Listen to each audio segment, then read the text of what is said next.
Bisa, Pak. Baik, kita lanjutkan pembahasan kita. Jadi kita lihat sekarang bagaimana medan listrik yang dirasakan akibat dari distribusi muatan yang tersebar pada satu media. Nah, jadi di sini diberikan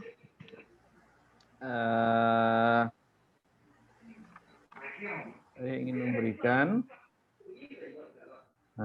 langsung saja medan listrik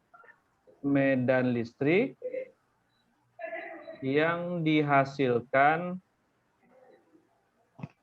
oleh distribusi muatan berupa garis. Garis ini berupa garis lurus ya, atau garis saja terserah, boleh garis lurus atau boleh membentuk garis yang membentuk kurva. Garis kurva, maka kita diberikan ER. ER medan listriknya adalah 1/4 pi epsilon 0 integral dari P, dibuat di sini P, lambda R, nah ini lambda R aksen per R kuadrat. Nah, ini arah vektornya tetap ada R dr. Nah, ini. Selanjutnya E, saya singkat saja. E akibat distribusi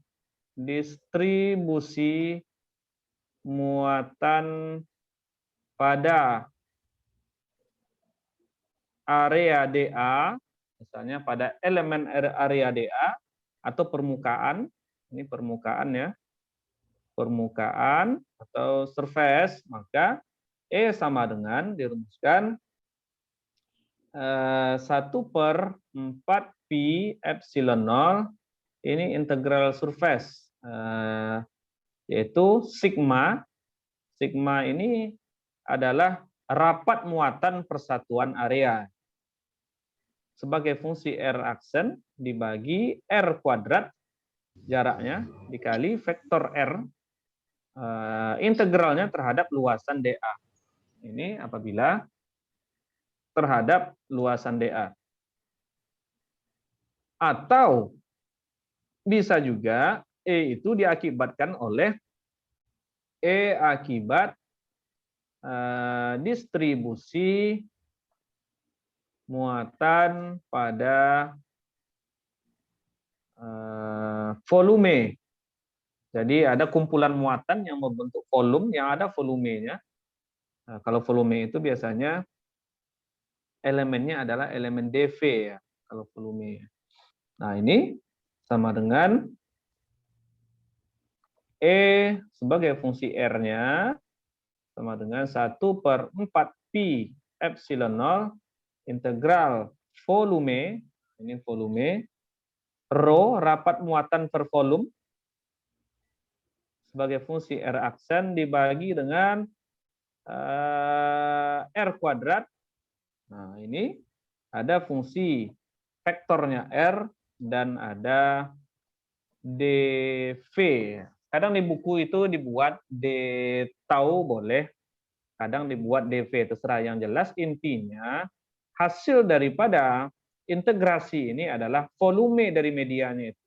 Misalkan pada sebuah bola, otomatis hasil dV-nya adalah volume bola. Kalau dA ya luasan dari permukaan yang bersangkutan. Kalau dia permukaan bola berarti permukaan kulit bolanya. Nah, tetapi kalau yang garis tadi otomatis dia adalah sepanjang garisnya. Sehingga di sini dapat kita tulis dQ itu adalah elemen muatan. Jadi elemen muatan kita ambil sepotong dari distribusi itu kita sebut sebagai dQ. Jadi kalau dia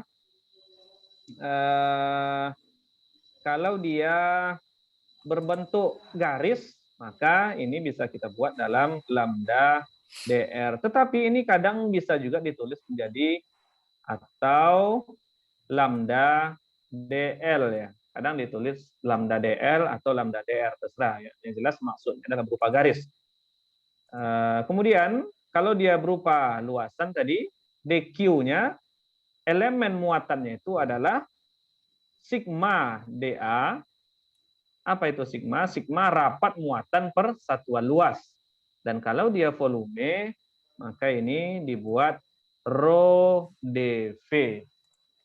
Jadi lambda sama dengan rapat muatan per satuan panjang, sementara sigma itu adalah rapat muatan per satuan luas, sedangkan rho itu adalah rapat muatan per satuan volume.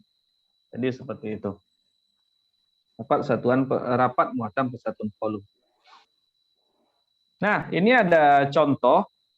Kalau ada yang mungkin yang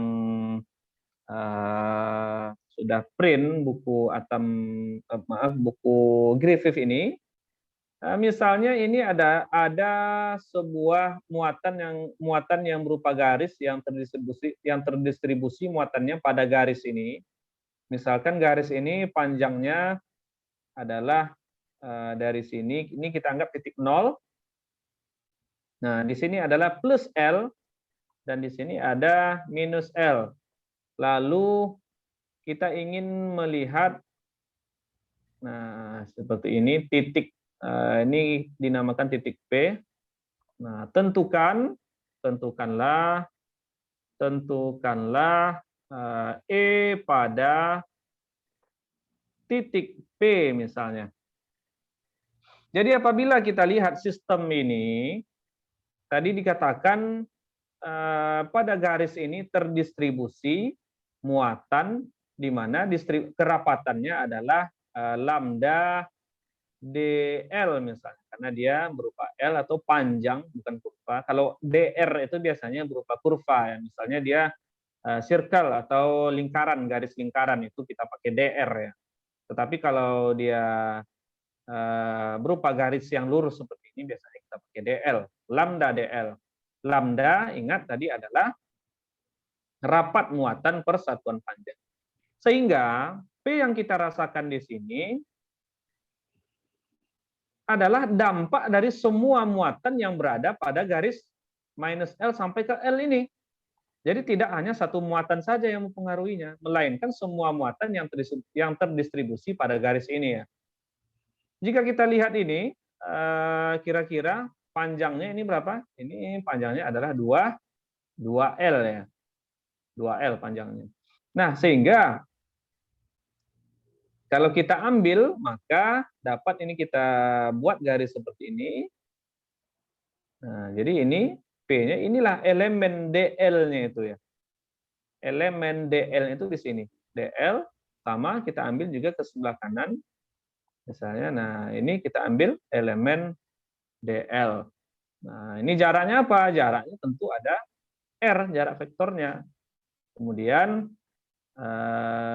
jika kita buat di sini adalah garis sumbunya, misalnya ini sumbu Z, lalu panjang dari sini ke sini adalah X. Ingat, X itu panjang dari titik pusat 0 ini ke DL. Nah, bukan ke plus L, tetapi adalah ke DL. X itu adalah jaraknya ke elemen DL. Nah, sehingga dari sini, ini pasti akan seperti ini. Ini juga pasti seperti ini. Ingat, sudut theta di sini sama dengan theta di sini.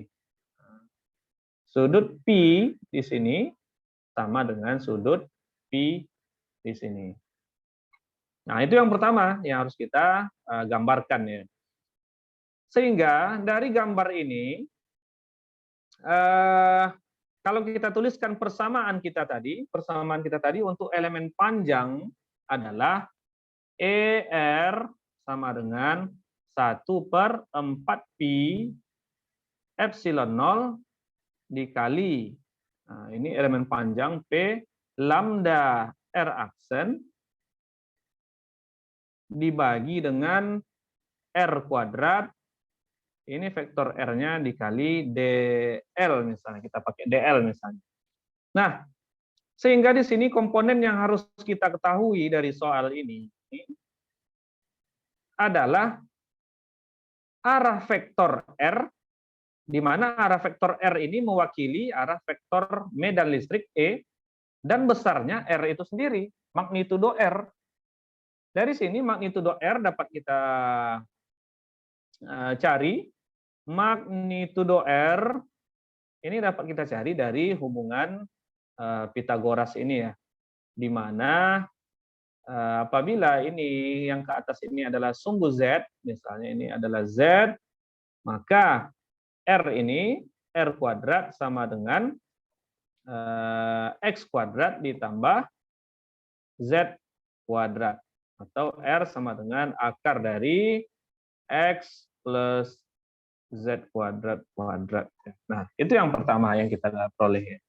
Yang kedua, yang harus kita selesaikan sebelum kita masuk kepada persamaan ini adalah, nah ini kita lihat bahwa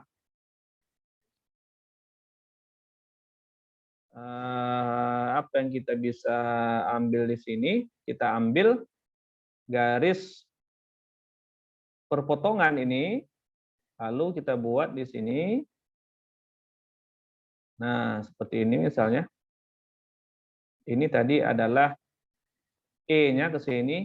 Ini E akibat dari elemen DL sebelah kiri, dan ini adalah E akibat dari elemen DL sebelah kanan. Dan sudutnya di sini theta, dan di sini ada theta. Maka ingat, yang kita ambil itu pastilah elemen yang saling tegak lurus terhadap batang. Pasti yang kita ambil itu yang tegak lurus terhadap batang atau garis ini. Yang tegak lurusnya apa? Yaitu sumbu garis sumbu Z ini. Sehingga E ini harus kita proyeksikan. Nah, harus kita proyeksikan di sini. Proyeksi. Sehingga vektor tegak lurus ini sekarang adalah E cos theta. Sehingga dapat kita tulis di sini cos theta sama dengan, nah, cos theta sama dengan sumbu tegaknya Z dibagi dengan E ini yang diwakili oleh vektor R, nah, yaitu Z per R. Itu yang harus kita ketahui. Nah, jadi kita sekarang punya R dan punya cos theta. Lalu kita juga tahu bahwa DL ini atau X, nilai X ini, berapa nilai X? Nilai X ya bisa saja dari 0 sampai ke plus L, atau dari 0 ke minus L. Nah, kenapa? Karena ini kan DL, elemen DL ini kan bisa sembarang kita ambil di mana.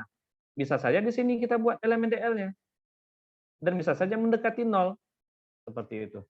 Baik, itu sudah kita peroleh 3 besaran. Ada R, ada cos theta, dan ada X. Sehingga daripada persamaan ini barulah kita integralkan, kita substitusikan nilainya, maka kita akan peroleh ER sama dengan 1/4 pi epsilon 0 dari 0 sampai ke L, panjangnya tadi, dari 0 sampai ke L. Nah, ini dikali dengan lambda dibagi dengan R-nya tadi adalah Z kuadrat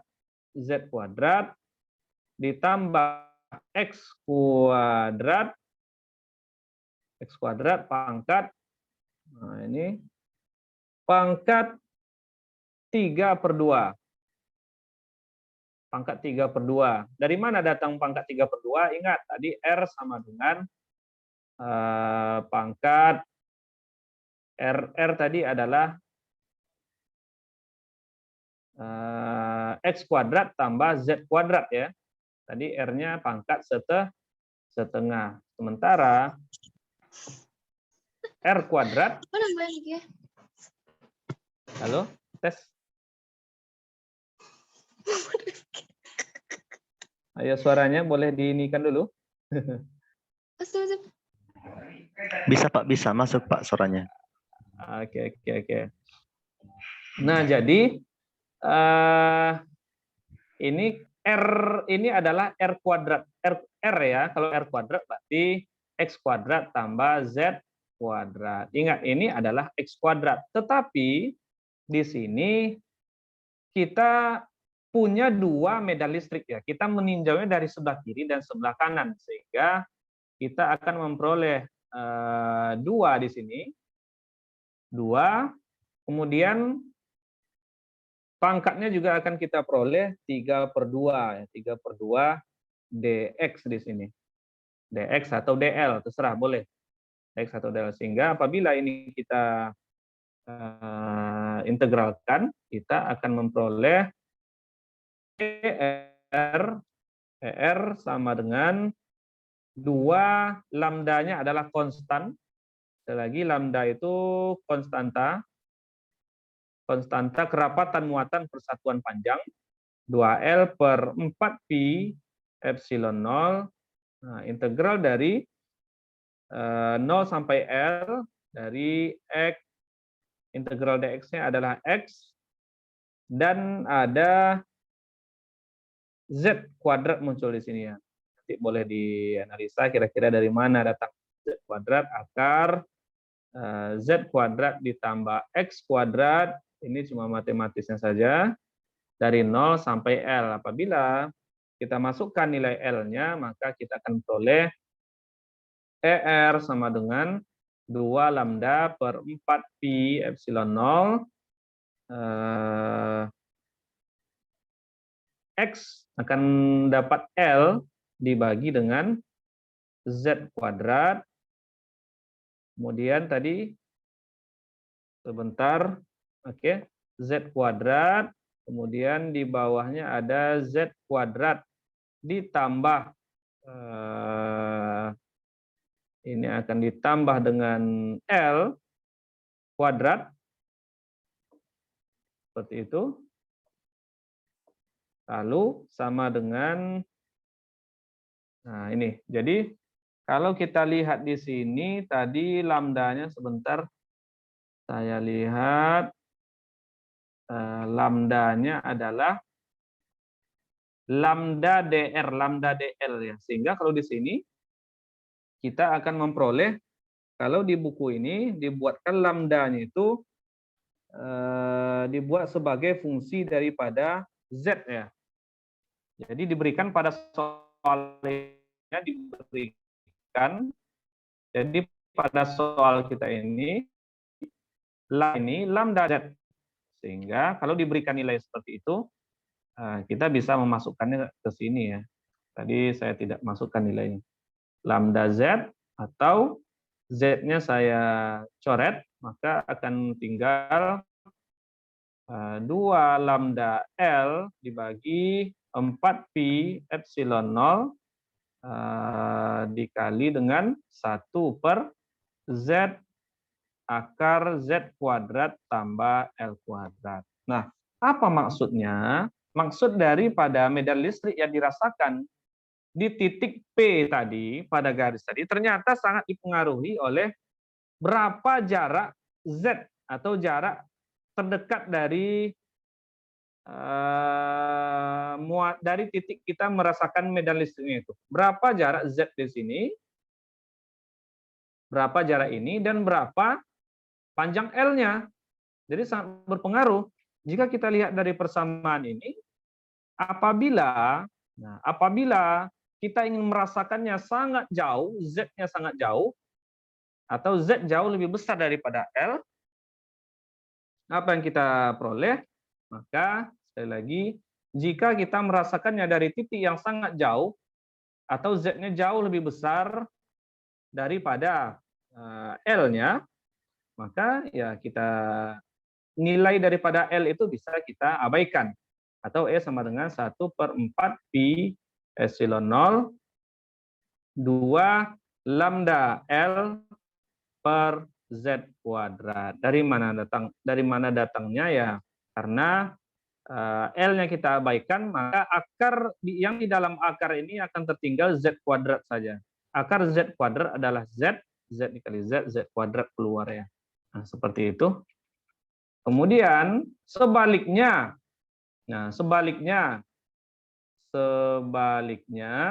jika L-nya sangat panjang ya, sangat panjang dan jauh lebih besar daripada titik kita merasakan medan listriknya, atau L jauh lebih besar daripada Z misalnya.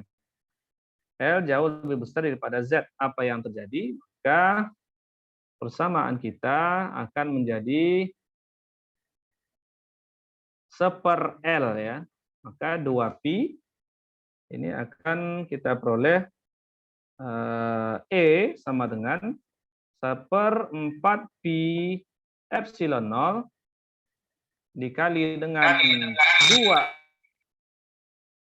Halo? Dikali dengan 2 lambda. Nah, ini ada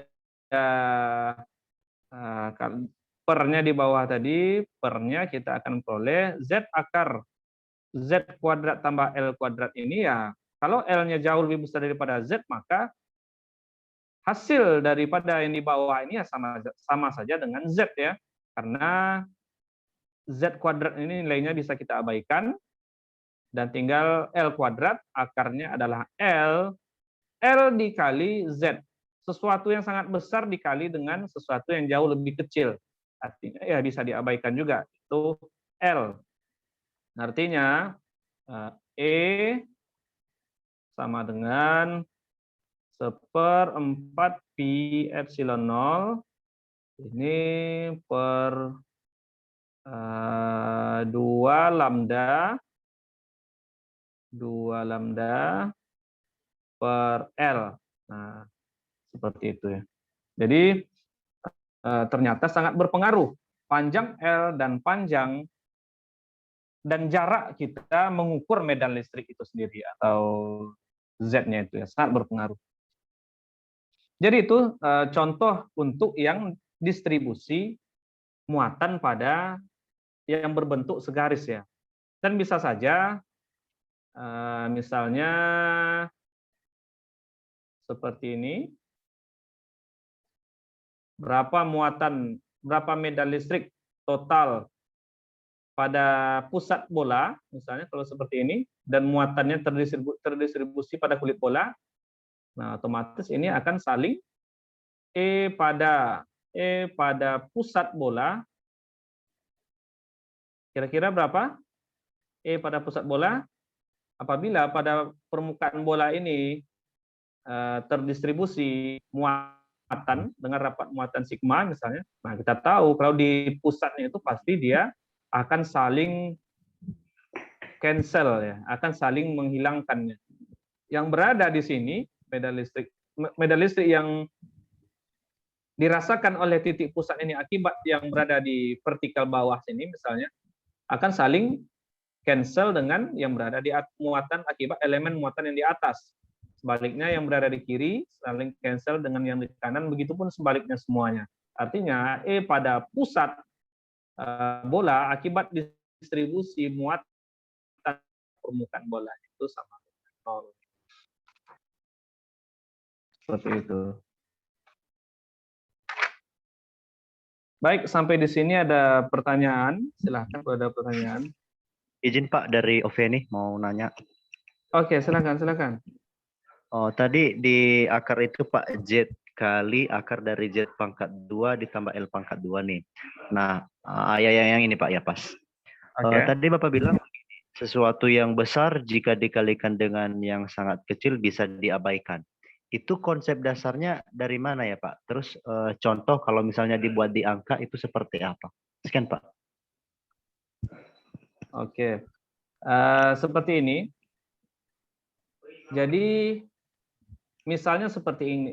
Kita anggap sekarang L-nya kalau sesuatu yang sangat besar itu kan kira-kira kan bernilai tak berhingga ya. Sesuatu yang sangat besar itu ya. Tak berhingga.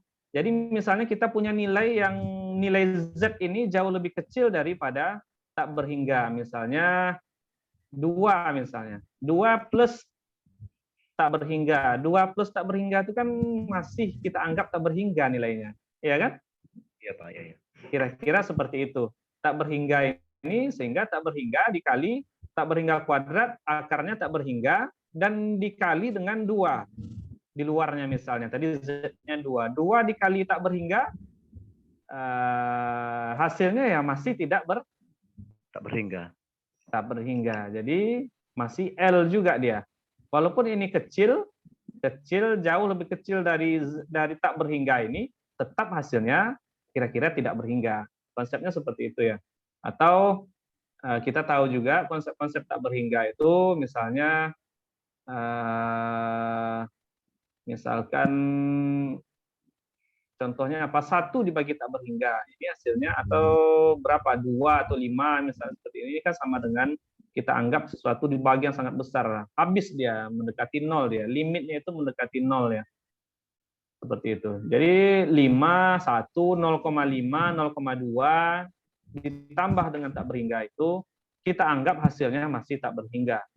Kemudian dikalikan pun dengan angka yang jauh lebih kecil, kita anggap hasilnya juga masih tak berhingga. Seperti itu.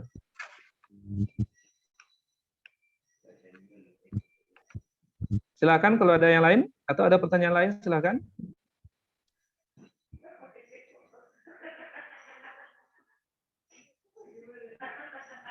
Untuk apa, Pak? Pada pusat bola tadi bisa diulangi lagi, Pak? Kenapa dapat 0, Pak? Oke, pada pusat bola. Kenapa pada pusat bola yang dimana pada permukaan bolanya terdistribusi rata muatan misalnya. Contoh sekarang kita anggap di sini ada elemen dA, otomatis kita di sini misalnya ada elemen dA juga yang saling berseberangan. Otomatis medan listrik yang dirasakan oleh ini seperti ini misalnya, yang berjarak R dan ini jarak R. Ini jaraknya akan ke sini dan ini jaraknya akan ke sini. Otomatis vektor E-nya itu akan saling, vektornya E-nya itu ada 1 plus 1 minus, iya kan? 1 plus 1 minus, E plus E misalnya 1 2, sorry. Ini sigma, ini DA1, ini DA2 yang di atas, maka E1 tambah minus dari E2 sama dengan, ini pasti hasilnya sama dengan 0 ya, karena S1 dikurang E2. Kenapa sama dengan 0? Karena besarnya sama. Besarnya sama dan arahnya saja berlawanan. Kenapa besarnya sama? Ya elemen dA-nya sama, dA-nya. Karena dia terdistribusi merata pada permukaan bola itu. Kemudian jaraknya ke pusat bola kan di semua titik, di semua permukaan bola ini jaraknya ke pusat bola kan sama-sama R ya. Ini pada elemen dA di sini dan di sini. Bagaimana dengan elemen dA yang berada di kiri di sini, misalnya dA3, otomatis nanti di-cancel pula oleh yang segaris dengan dA tersebut. dA4 misalnya di sini. Akan saling cancel lagi. Saling menghilangkan karena vektor daripada E ini itu E plus E dan minus E. Bagaimana dengan sembarang titik, misalnya sembarang titik A di sini, ada elemen dA5, maka akan di-cancel pula oleh yang berada di seberangnya. Nah, seperti itu. Ini dA6. Jadi dia saling cancel dia. Di semua titik pada bola itu saling cancel medan listrik. Sehingga di pusat itu sama dengan 0. Nah, tetapi berbeda dengan masih di dalam bola tetapi bukan di pusatnya. Misalnya di satu titik di sini misalnya. Bisa kita hitung ya. Ada R-nya dan dia tidak saling menghilangkan. Bagus pertanyaannya, silakan. Ada pertanyaan lain lagi sebelum kita lanjutkan ke hukum Gauss ya sedikit ya. Masih ada lebih kurang 10 menit lagi nih, 9 menit jatah Zoom kita ya. Baik, kalau tidak ada, saya lanjutkan ke divergensi. Oke, silakan. Pak, kalau yang di bola tadi Pak, itu muatan yang tersebar itu berlaku untuk positif dan negatif Pak. Positif semua, negatif semua. Kalau campuran ada apa Nah, kalau bisa campuran, kasus kalau campuran berbeda. Kalau campuran beda ya? belum tentu. Ya, dan kalau campuran itu nanti contoh kita anggapkan bolanya seperti ini, di sebelah sini misalnya terdistribusi positif banyak misalnya. Sementara di sini terdistribusi negatif banyak misalnya. Oke, seperti ini. Ini positif semuanya kecuali di sini misalnya. Berapa dia di pusat? Nah, berbeda, tidak sama. Kenapa? Karena dia yang di sini belum tentu, yang di sini memang saling cancel, tetapi yang di sini tidak saling cancel. Tetapi biasanya soal itu, contoh kasus-kasus itu selalu menganggap muatan itu terdistribusi secara merata. Terdistribusi secara merata. Kalau positif ya positif semua. Kalau negatif ya negatif semua. Atau bisa saja, ya misalnya di sini ada bola, kemudian di sebelah luar ada bola lagi. Bola yang di dalam plus, bola yang di luar minus misalnya. Seperti itu bisa saja. Bisa saja. Yang penting satu media itu terdistribusi secara merata. Itu biasanya untuk memudahkan kita dalam, sebab kalau dia tidak merata susah, kita tidak bisa mengintegralkannya secara keseluruhan. Seperti itu. Bagus pertanyaan. Ya Pak, terima kasih. Ya, sama-sama. Ada lagi pertanyaan? Kalau tidak ada, kita lanjutkan dulu. Sedikit ini, aku tak terkejar. Divergensi dan Karel E. Divergensi dan Karel E. Jika kita lihat lagi, tadi kita punya persamaan E itu, yaitu ER sama dengan 1/4pi epsilon 0 dikali Q per R kuadrat R vektor. Nah, seperti itu. Maka apabila kita berlakukan teorema divergensi dan Karel, maka nanti akan menghasilkan hukum Gauss. Tapi di sini kita ingin melihat dulu, sebetulnya hukum Gauss ini gunanya untuk apa? Nah, ini kebetulan kita semuanya ini alumni fisika. Jadi dulu kita belajar fisika itu kita menghitung medan listrik itu atau gaya elektrostatis itu, ya kita bisa menggunakan cara konvensional ini atau yang kita barusan gunakan. F sama dengan 1/4pi epsilon 0 Q1 Q2 per R kuadrat R, atau E-nya sama dengan rumus ini. Nah, sehingga ini bisa kita gunakan hampir untuk semua kasus. Semua kasus bisa kita gunakan rumus ini untuk menghitung ER. Namun, nah ini nih. Namun ada beberapa kasus yang dapat disederhanakan dengan menggunakan teorema hukum Gauss. Jadi hukum Gauss ini sebetulnya lebih ke matematika, bukan ke fisik ya, tetapi matematika. Di mana berdasarkan perumusan matematika dia itu ternyata rumus dia itu juga bisa menyelesaikan medan listrik ini. Tetapi untuk kasus-kasus tertentu, tidak untuk semua kasus. Kasus apa? Jawabannya adalah kasus yang untuk muatan-muatan yang terdistribusi secara merata. Jadi bukan untuk muatan titik. Sekali lagi, bukan untuk muatan titik, tetapi untuk muatan yang terdistribusi secara merata ya kalau kita baca. Nah, jadi apabila ada sebuah luasan seperti ini, nah kemudian ada banyak E yang menembus luasan ini kita anggap menembus ya. Kita tahu bahwa dari konsep flux magnetik, flux itu adalah jumlah ya, jumlah E yang menembus luasan A atau DA misalnya, terserah. Kalau kita ambil misalnya ini adalah luasan DA, luasan persegi ini, maka flux magnetik itu sama dengan integral SE dot DA. Kenapa perkalian dot? Karena yang kita ambil itu harus yang saling tegak lurus dengan DA. Kalau dia tegak lurus dengan DA, maka yang kita ambil adalah, kalau kita perhatikan vektor E ini sekarang, contoh E1, E2, E3, E4. Saya mau mengambil E2 misalnya. Berapa nilai E2 dihasilkan untuk flux ini atau flux ini, otomatis E dot DA-nya saya ambil yang tegak lurusnya. Yang tegak lurusnya itu kan saya proyeksikan. Nah, misalnya dari sini saya proyeksikan garis ini ke tegak lurus. Untuk menjadi dia tegak lurus kan seperti ini. Nah, ini ada theta sudut dia misalnya. Otomatis ini adalah E2 cos theta.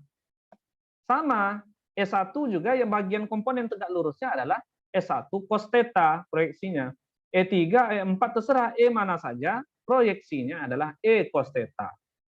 Artinya E cos theta itu berdasarkan konsep